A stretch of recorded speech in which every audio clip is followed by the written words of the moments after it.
ऐसा माना जाता है कि इंश्योरेंस पॉलिसीज को बेचने के लिए आपको कस्टमर से मिलना पड़ता है, उनके पास जाके उनको प्लान दिखाना पड़ता है, तभी मुश्किल से पॉलिसी वो लेते हैं। इस मत का खंडन करने के लिए हमने इंटरव्यू लिया है प्रोफेसर कुलविंदर सिंह का, जो कि एमडीआरटी हैं कई सालों से। इस इंटरव्यू का पार्ट 1 और पार्ट 2 अगर आपने नहीं देखा है तो उसका डिस्क्रिप्शन में लिंक दिया हुआ है, उससे आप देख सकते हैं।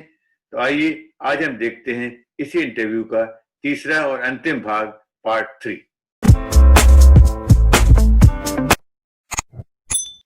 अब अगला प्रश्न आया था, ये लॉकडाउन पीरियड जो है इसमें हमने सेल्स पर्सन को कहते हुए सुना है कि हमारा सारा काम चौपट हो गया, कोई काम ही नहीं है पिछले 3 महीनों से। आपका इसके बारे में क्या कहना है? सर, पहली तो बात कि मैंने अपने इन दिनों में एक भी स्टाफ को ना निकाला है, ना उन्हें घर पे बिठा दिया आपने कि घर पर इतनी बात है, अच्छी बात है। मोबाइल से काम करो। अच्छा, घर पर बैठ के अपनी बीवी और बच्चों के साथ मोबाइल पे काम करो। मुझे ये आपके उनके काम बता दिए गए, इतने कॉलिंग करने हैं, इतना ये करना है, इतना ये करना है, जो भी काम है उनको फोन पर घर पे बैठ के करने हैं। और जी। अब वो और ज्यादा खुश हो गए यार। अगर वो रिजल्ट ओरिएंटेड काम है, मिनिमम सैलरी जो उनकी है वो तो मिलेगी मिलेगी। अगर वो उतना काम कर लेंगे, उसके ऊपर ऊपर जाएंगे तो उन्हें और ज्यादा तनख्वाह मिलेगी। वो तो मेरे सारे स्टाफ ना मेरे से बहुत खुश हैं। सर, वैसे आप मान लीजिए एग्जाम्पल 15,000 तनख्वाह देते थे, अब इस 3 महीनों में तो आपने 20-20, 25-25 हजार दिए। तो अब आप समझें बात को, जो व्यक्ति अपने स्टाफ को सैलरीज बढ़ाकर दे रहा है इन 3 महीनों में, तो इसका मतलब कि ये काम चौपट तो नहीं हुआ। हाँ, तो देखिए ये तो बहुत बड़ी डबल बात समझ में। एक तो आपने अपना अर्निंग की अपनी कॉम्पिटेंस से, और अपने स्टाफ को, जहाँ की आजकल कोविड के पीरियड में लोगों की सैलरी कट रही है, लोगों को जॉब से निकाला जा रहा है, आपने न उनको जॉब से निकाला बल्कि उनकी सैलरी बढ़ा के दी क्योंकि उन्होंने अच्छा काम किया। बिल्कुल। अब ये क्या हुआ, इसमें सबसे इंपॉर्टेंट जो बात निकल के आई, जो आपने पहले प्रश्न किया था, उसी प्रश्न का एक रिपीटिशन कि आपको अपडेट रहना पड़ेगा, आपको डिजिटल होना पड़ेगा, ट्रेनिंग में रहना पड़ेगा। नए नए देखिए, अभी हम अपने कितनी सारी सूचनाएं, आपको भी शायद मैंने जो रैंडम मेरे मैसेजेस हैं उसमें ऐड किया हुआ है। आपको कई बार मेरे मैसेज आ जाते होंगे जो इंश्योरेंस से रिलेटेड होंगे, और कई तरह के वीडियोस मेरे आ जाते होंगे, बहुत शानदार वीडियोस। जब आप यकीन करेंगे, इन दिनों में हमने करीब करीब टोटल 300 के करीब वीडियोस डाले। क्या बात है, क्या बात। तो क्या है, उनमें से ज्यादातर केवल 5% इंश्योरेंस से रिलेटेड है, बाकी सब इंसानियत से रिलेटेड है। हम आपस में रिलेशंस को वैल्यू करें। इंश्योरेंस अपने आप हर एक की जरूरत है, वो आ ही जाएगा। उसका कोई बहुत बड़ा कोई ऐसा रोल नहीं है कि आप किसी को जाकर पीछे पड़ेंगे, किसी को बताएंगे। सिर्फ इतना है, घोड़े को आपने बता देना है कि उसको प्यास लगी है तो पानी के लिए हमारे पास इंतजाम है। अगर प्यास नहीं लगी तो आपने उसको हल्का सा ऐसा कुछ खिलाया जिसके कारण उसको मिर्च लगी या प्यास का एहसास हुआ। असल में प्यास होती ही है, एहसास कराना आपकी जरूरत है। और जब आपने एहसास करा दिया, जरूरत बना दी, तो चीजें अपने आप सिस्टम में आनी शुरू हो जाती है और काम चौपट होने का।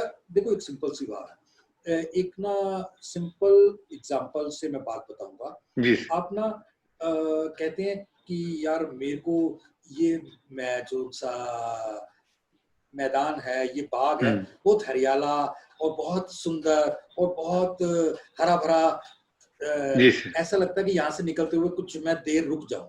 अच्छा, जी जी। तो ऐसा लगता है, तो क्यों लगता है?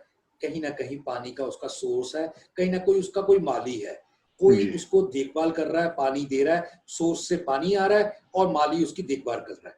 ये एक एस्पेक्ट हो सकता है जो उसके रोकने के लिए मजबूर कर दे। दूसरी तरफ, एक जगह से कहीं निकलते हैं तो वहां जंगल जैसा है, कहीं से भी कोई जानवर, सांप बिच्छू आ सकता है, कहीं से भी कोई टहनी आपके मुंह हाथ को काटते हुए निकल सकती है और आपको कांटे लग सकते हैं। तो वो जंगल जैसा माहौल है। तो आपको हरियाली दोनों जगह है, लेकिन एक जगह पे कुछ सिस्टम नहीं है, एक जगह पे बहुत सिस्टम है। तो आपको सिस्टमाइज्ड होना पड़ेगा। जिस समय आप सिस्टमाइज्ड हो जाएंगे, आपके क्लाइंट्स बाग जैसा महसूस करेंगे। जब आप सिस्टमाइज्ड नहीं होंगे तो उनको जंगल जैसा महसूस होगा। आपका सोर्स होना एक बात को यकीन दिला रहा है कि आप उसके माली अच्छे हैं और पानी अच्छे से पहुंचा रहे हैं। हरियाली क्यों है? क्योंकि कहीं ना कहीं आपने नमी पहुंचाई है। बस इतना। हमारे जितने भी मेडिक्लेम के ग्राहक हैं जी, मेरा अब तक का रिकॉर्ड रहा है, 12,000 के करीब हमारे क्लाइंट हैं। तो हम उन्हें किसी की भी कोई एडमिट होता है तो हम हॉस्पिटल में, मैं पर्सनल जाके विजिट करता था मार्च के पहले तक। अच्छा, कहीं पे भी कोई एडमिट है पूरे दिल्ली में, तो कहीं पे भी मैं पर्सनल जाके एक विजिट पक्का देता था। और ये एक कारण बनता है कि उसको लगता है कि मैं टच में हूँ। बहुत बड़ी बात है। और उसके सारे काम उसको फोन नहीं करना पड़े। उसके एडमिट होते ही हम फोन करके पूछते हैं, सर आप में से कौन एडमिट है? उसको कैसे पता लगेगा? क्योंकि हमारे को ईमेल में एकदम से उसके कार्ड से रिफ्लेक्ट कर जाता है कि ये व्यक्ति एडमिट हुआ। अच्छा, तो हमारी ड्यूटी उसी समय शुरू हो गई। तो ये कहीं ना कहीं वहां पर जो मिलने वाले 5 व्यक्ति बैठे होते हैं रिश्तेदार, उनको वो कहता है, कुलविंदर जी से आप नंबर ले लीजिए, इनसे जरूर आपने एक बार मिलना है। तो वो अपने आप हमारा प्रचार करता है। बहुत बड़ी काम चौपट नहीं होता। काम अभी भी मेरे इन दिनों में, कोविड के दिनों में कितने केसेस हुए। हाँ, ऑफ कोर्स जितने भी केसेस हुए, किसी में एक में भी भगवान की कृपा से कोविड किसी को भी नहीं था। अच्छा, ये भगवान की अति कृपा रही। लेकिन इन दिनों में भी जितने मेरे जानने वालों को अस्पताल में जाना पड़ा, किसी बाकी सब जगह पे दिक्कत आ रही है, बेड नहीं है, ये नहीं है, वो, मेरे किसी एक क्लाइंट को 1 रुपया फालतू नहीं देना पड़ा और कोई बेड की समस्या नहीं आनी थी। हम क्योंकि साथ में खड़े रहे, बस इतनी सी चीज है। चौपट और क्या कहते हैं, ग्रोथ, दोनों के फर्क। नहीं, बहुत अच्छा आपने इसमें, ये सर हमारे दर्शकों को बहुत अच्छी बात है कि रिलेशंस आपने खुद बनाए अपनी एफर्ट से, और बियॉन्ड द इंश्योरेंस फील्ड आपने उनसे हालचाल पूछ के, जैसे आपने कहा कि अगर हॉस्पिटल में एडमिट है तो आपने जाकर उसके हालचाल पूछे। इससे लोगों को बहुत टच होता है कि कितनी अच्छी हमें एक फैमिली मेंबर की, फैमिली फ्रेंड की तरह हमारी ध्यान रख रहे हैं। अब एक चीज और जानना चाहते सर, इंश्योरेंस के फील्ड में मैंने देखा है 2 प्रकार के एजेंट्स होते हैं। एक तो वो एजेंट्स होते हैं जो लोगों को अपने कमीशन का कुछ हिस्सा दे करके प्रलोभित देते हैं कि आप हमारी पॉलिसी ले लीजिए। दूसरे होते हैं जो कोई भी कमीशन नहीं देते हैं, वो कहते हैं हम आपको सर्विस देंगे, आपको बेनिफिट देंगे। तो आपके इतने लंबे अनुभव में आप बताएं कि इनमें दोनों में से किसकी ज्यादा कमाई होती है इंश्योरेंस में? सर एक सिंपल सी बात है जी। बहुत गलत एग्जांपल है, मुझे नहीं देना चाहिए, लेकिन ये कड़वा एग्जांपल अगर आप अलाउ करें तो, क्योंकि कड़वी दवाइयां बहुत सारे असर करती हैं, तो अगर आप अलाउ करें तो मैं ये एग्जांपल प्लीज। एक डॉगी बैठा था और उसे कहीं से मांस का टुकड़ा मिल गया था। अच्छा। वो खा रहा था और खाते खाते मांस तो उसमें से बहुत शुरू में ही खत्म हो गया था। अच्छा। लेकिन उसकी जो हड्डी थी, उस हड्डी को चूसने के चक्कर में उसके मसूड़े कई जगह से फट गए थे और वहां से खून रिस रहा था, और इस प्रक्रिया में वो अपना ही खून रिसते हुए चूसता जा रहा था, बहुत आनंद ले रहा था। और जब उसे बाद में किसी ने बताया, बेटा ये तू जो खा रहा है ना, ये कुछ नहीं है, अपने ही खून का रिसाव तू महसूस कर रहा है। और जब उसे पता लगा तब तक बहुत देर हो चुकी थी, और उसे अपने इस पूरे जबड़े का बाद में मतलब कैंसर और बाकी चीजें और वो सब, और वो फिर नहीं बच पाया। जी, ऐसे वाले एजेंट जो कमीशन वगैरह देते हैं, वो शायद ऐसा कहीं ना कहीं नुकसान अपना ही कर पा रहे होते हैं। एक सिंपल सी बात है, एक अगली बात भी बता के मैं आगे बात को बढ़ाऊंगा। किसी ने मेजर प्रदीप खरे को 2 किलो दूध दिया और 50 रुपए 1 किलो के चार्जेस लिए।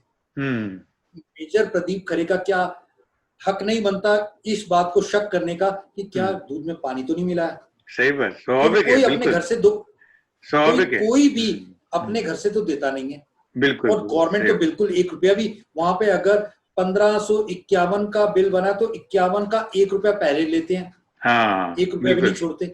सही बात, तो डिस्काउंट होता ही नहीं है। हम्म, जब डिस्काउंट होता ही नहीं है तो फिर डिस्काउंट कोई देता कैसे है? जी पहले तो ये समझना चाहिए। कहीं ना कहीं आप ही की कोई ना कोई जड़ काटी जी जाती जी है, जी, पहली बात। दूसरी बात सबसे इंपॉर्टेंट है कि अगर कोई आपको डिस्काउंट देता है तो अपने बच्चों का, अपने परिवार का हक आपको दे रहा है, और जी जी, अगर वो अपना हक देता है ना, तो वो कहीं ना कहीं आपको मन में गाली दे रहा होता जी, है। और बिल्कुल किसी के बिल्कुल, गाली का अगर आप हक लेके अपने घर में रसोई में लेके आते हैं तो उस रसोई को भाग नहीं लग सकते, वो तरक्की नहीं कर सकती। और सबसे इंपॉर्टेंट बात, जो व्यक्ति आपको सालों साल, 5 साल, 20 साल, 50 साल सर्विसेज देने वाला है, वो सर्विसेज देगा किसके बेसिस पर? कमीशन के बेसिस पर ना। अगर जी, मैं स्टाफ को इतनी सैलरी देके उनको एंगेज रख पाया, नहीं तो मेरी तरह वो दूसरे कई ऐसे भी एडवाइजर होंगे जिनके पास 1 या 2 स्टाफ रहा होगा, उन्होंने उन स्टाफ को बोला होगा, भाई साहब अब आप जितनी 3, 4, 6 महीने का ये कोविड है तो आप अपने घर पे बैठे। हाँ हाँ, मैंने तो नहीं कहा।